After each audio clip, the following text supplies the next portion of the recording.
Welcome to Outlaw Woodworking. Today we're back out to the shop build, and recently I bought a 1 foot bucket, a brand new 1 foot bucket, and in the process of tearing out or pulling out those 3 big stumps, I actually lost one of the teeth, and I wasn't able to find it. But after looking at the teeth on that 1 foot bucket, they're pretty worn out already from digging through those 3 stumps. And the rocks here, the rocks on this lot are really tough. So recently I went to my bobcat dealer and they had some of these teeth, and I thought, well, I'm gonna go ahead. Today's a shitty day. It snowed last night, so I'm gonna do some maintenance today. So we'll go down and we'll get that 1 foot bucket, and I'll show you how to replace the teeth on the bucket. And also on our 2 foot bucket, I was talking to the guy about rocks, and he suggested that I put 2 of these fork teeth, one on the outside like this, and then 2 of these pointed ones on the middle. So we're gonna switch up, we're gonna change the 2 foot bucket also.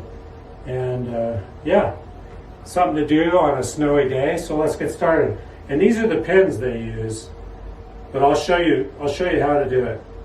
Let's get started. These type of teeth are really easy. You just take a punch and punch out the little expansion pin in the center. Then you pull off the old one and put the new one on. And you can reuse the old pins if they're not in too bad a shape. I'm putting in new pins, and you just pound them in level with the top. These particular teeth, you use the Bobcat logo facing up.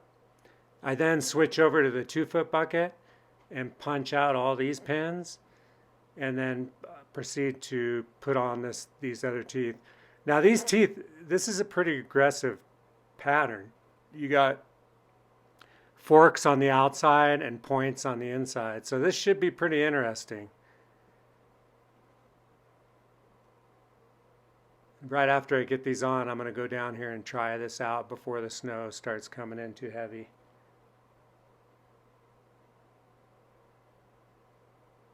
If I get too much snow, then it's really slippery going down this hill where I go in and out of my property. And there you go. So right here I go down to the building pad and I start trying out these aggressive teeth. And they are really nice. The guy that recommended this, I have to thank him. It was a really good pattern, and it cuts through the rocks really nice. So anyway, thank you very much for watching Outlaw Woodworking, another episode of Outdoors on the building pad with the excavator, and we will see you next time. Please subscribe, like the video. Later.